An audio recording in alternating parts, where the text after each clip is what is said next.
अस्सलामु अलैकुम वरहमतुल्लाहि वबरकातुहू। वीडियो को आखिर तक ज़रूर देखना है, तब जाके ये बात समझ में आ जाएगी। आज दिल्ली में रब के होने और न होने पर डिबेट हो रही थी, जिसमें मुल्हिद जावेद अख्तर और मुफ्ती शमाइल साहब के दरमियान हो रही थी, जिसमें मुफ्ती शमाइल साहब दामद बरकातुहुम ने ज़बरदस्त दलाल दिए हैं और साबित करके दिया है कि अल्लाह रब्बुल इज़्ज़त है और अल्लाह रब्बुल इज़्ज़त हमेशा रहेंगे। आप खुद ही मुलाहिज़ा फरमाइए कि कैसे ज़बरदस्त दलाल दिए हैं मुफ्ती शमाइल साहब। मतलब बताइए, फेथ का मतलब बताइए। मैंने बता दिया, फेथ सही भी होता है, गलत भी होता है। और आज हम फेथ पे बात नहीं कर रहे, हम ट्रूथ और डज गॉड एग्जिस्ट पे बात कर रहे हैं। क्या डज गॉड एग्जिस्ट, ये ट्रूथ यानी गॉड है या नहीं है, इसमें से दोनों ट्रूथ क्या है। अब आप उसे फेथ कह लें, बिलीफ कह लें, नॉट माई बिजनेस। उसके बाद आपने कहा कि भाई सवाल करने से मजहब रोकता है। मैं कहता हूं जो रोकता है वो रोकता होगा, मैं नहीं रोकता, बल्कि सवाल करें, सवाल करना चाहिए। सवाल कर करके तो हम आगे बढ़ते हैं, तरक्की करते हैं, और इसीलिए मैं आज यहां पे आया हूं। लेकिन सवाल सिर्फ खुदा से नहीं होगा, आपसे भी होगा। सवाल एथिज्म से भी होगा, सवाल सिर्फ मजहब से नहीं होगा, सबसे होगा। और आज मैं सवाल करूंगा और उम्मीद है कि आप जवाब देंगे। अभी तक आपने वैसे कॉन्टिंजेंसी आर्गुमेंट का कोई जवाब नहीं दिया।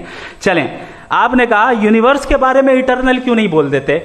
ये चूंकि लॉजिकली पॉसिबल ही नहीं है कि यूनिवर्स इटर्नल हो। यूनिवर्स एक कॉन्टिंजेंट चीज है जो टाइम एंड स्पेस के पाबंद है, टाइम एंड स्पेस से बाउंड है। जो टाइम एंड स्पेस से बाउंड होगा वो कॉन्टिंजेंट होगा, जो कॉन्टिंजेंट होगा वो उसकी बिगिनिंग हुई होगी, जिसकी बिगिनिंग हुई होगी वो इटर्नल नहीं हो सकता। ये तो कॉमन सी बात है। आपने कहा कि किसी मजहबी किताब में डायनासोर का जिक्र नहीं है। अफसोस कि आज तक किसी मैथमेटिक्स के किताब में मुझे डायनासोर का जिक्र नहीं मिला।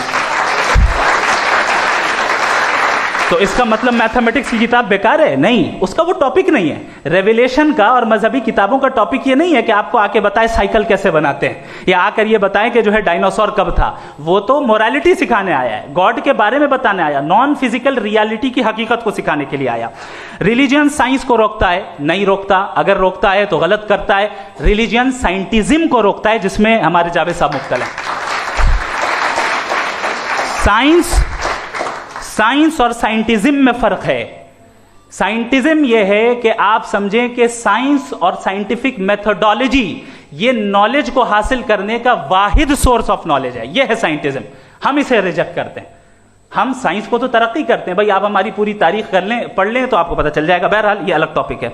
उसके बाद इन्होंने एक लफ्ज कहा, वेटिकन ने फतवा दिया। वेटिकन का फतवे से कोई ताल्लुक नहीं है, दोनों कॉन्ट्राडिक्टरी अल्फाज हैं। उसके बाद उन्होंने कहा कि भाई हमें नहीं मालूम। अगर नहीं मालूम तो क्लियरली कह देना कि नहीं मालूम है, इसमें क्या हर्ज है। तो वही तो मैं कह रहा हूं ना कि आप कह दें कि नहीं मालूम, लेकिन क्लेम क्यों कर रहे हैं कि गॉड एग्जिस्ट नहीं कर रहा है। आप कह दें नहीं मालूम है, हो सकता है हो सकता ना हो, लेकिन आप क्लेम कर रहे हैं। The moment you say God does not exist, this is a claim, and now the burden of proof is upon you too, जैसे हमारे ऊपर है। और क्यों है मैं बताता हूं, क्यों है ये भी मैं बताता हूं। फिलोसॉफिकली जो क्लेम होता है ना, सिर्फ ये नहीं होता कि इंसान कहे पॉजिटिव क्लेम करे और नेगेटिव क्लेम करे तो बर्डन ऑफ प्रूफ नहीं है। आप मिसाल के तौर पे मैं कहूं कि फुला उस कमरे में कोई नहीं है, मैंने एक नॉलेज का क्लेम किया है। उस कमरे में कोई नहीं है, मैंने एक नॉलेज का क्लेम किया। या तो मैं कहूं मुझे नहीं पता, हो भी सकता है, नहीं भी हो सकता है, this is not a claim. लेकिन जब मैं कह रहा हूं कि वहां कोई नहीं है, या मैं कह रहा हूं वहां कोई है, दोनों क्लेम है और दोनों के ऊपर बर्डन ऑफ प्रूफ है। हमारे ऊपर भी बर्डन ऑफ प्रूफ है। मैंने कंटिंजेंसी आर्ग्यूमेंट दिया, इसे तोड़कर दिखाइए। आखिरी चीज, इन्होंने कहा कि खुदा दुनिया बनाने से पहले 150 साल पहले या करोड़ों साल पहले क्या कर रहा था। अरे हजरत, चलें, बहरहाल मैं जवाब दे देता हूं। आप हमारे रिस्पेक्टेड पर्सनालिटी हैं, अगर आप नहीं होते तो मैं ऐसे एंटरटेन ही नहीं करता।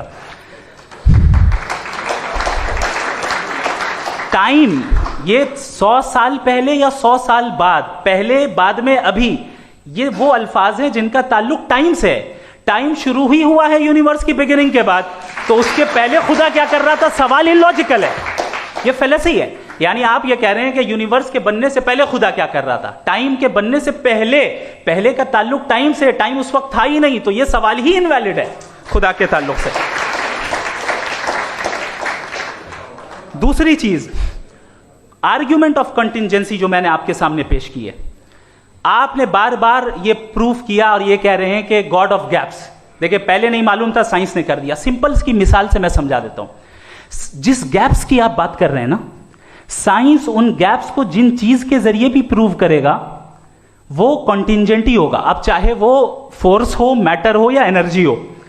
लिहाजा सवाल हमारा उस वक्त भी वैलिड होगा जब तक कि आप नेसेसरी बीइंग पे ना आ जाएं, और इन्फिनिट रिगरेस पॉसिबल नहीं है of causes in practical world, तो जाहिर है कहीं रुकना पड़ेगा। जहां रुकेंगे वही खुदा है। दूसरी चीज, आपने ये कहा, क्या कह रहा था मैं, किस पॉइंट को?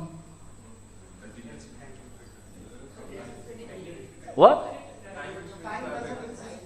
Oh no, after that. Just now. हाँ, जहां रुकेंगे वही खुदा है। बहरहाल, तो टाइम का जिक्र हो गया। गॉड ऑफ गैप, सॉरी, या इसकी एक मिसाल आप ले लें। एक कार है, एक साहब ने देखा कि भाई कार जो है उसके व्हील्स कितने अच्छे लगे हुए हैं सही जगह पे, स्टीयरिंग जो है कितने अच्छे जगह पे लगी हुई है, और सीट्स कितने वेल डिजाइंड है, कितनी प्रिसाइजली ये कार काम कर रही है। तो जरूर कोई ना कोई इसे क्रिएट किया है, किसी ने क्रिएट किया है। अब जावेद साहब आए और कह रहे जनाब बोनेट खोलिए, इसमें इंजन है, इंजन इस कार को चला रहा है, hence prove no one has created the car. This is illogical, this is irrational. आपने इंजन के जरिए उस गैप को तो साबित किया, लेकिन क्या उससे कार की जो क्रिएशन है और उसका जो क्रिएटर है ये इम्पॉसिबल हो जाए? ऐसा पॉसिबल है? उसका सवाल खत्म हो जाए, ऐसा पॉसिबल है? नहीं। आपने गैप्स को फिल करके, कॉन्टिंजेंट चीजों से गैप्स को फिल करके हमारे ऑब्जर्वेशन को और ब्रॉड कर दिया। अब हमें और पता चल गया कि ये जो कार है इसका सिस्टम कितना ज्यादा कॉम्प्लेक्स है। पहले कम समझते थे, अब कॉम्प्लेक्सिटी और ज्यादा वाजे हो गई। अब हमें समझ में आ रहा है कि हमारी सर्टेनिटी और बढ़ गई कि जरूर इस कार को किसी ना किसी ने बनाया। यही मामला यूनिवर्स का है। साइंस हमेशा फिजिकल वर्ल्ड की चीजों को ही फिल करती जाएगी और फिजिकल चीजों से ही करती जाएगी, चूंकि एम्पेरिकल एविडेंस का ताल्लुक फिजिकल वर्ल्ड से है। आप साइंस के जरिए मेटाफिजिकल रियलिटी को कभी साबित नहीं कर सकते। ये रॉन्ग टूल का इस्तेमाल करना है। ये वही काम है कि आप मेटल डिटेक्टर से प्लास्टिक डिटेक्टर करने चलें, जो कि जाहिर है सही नहीं है। Thank you.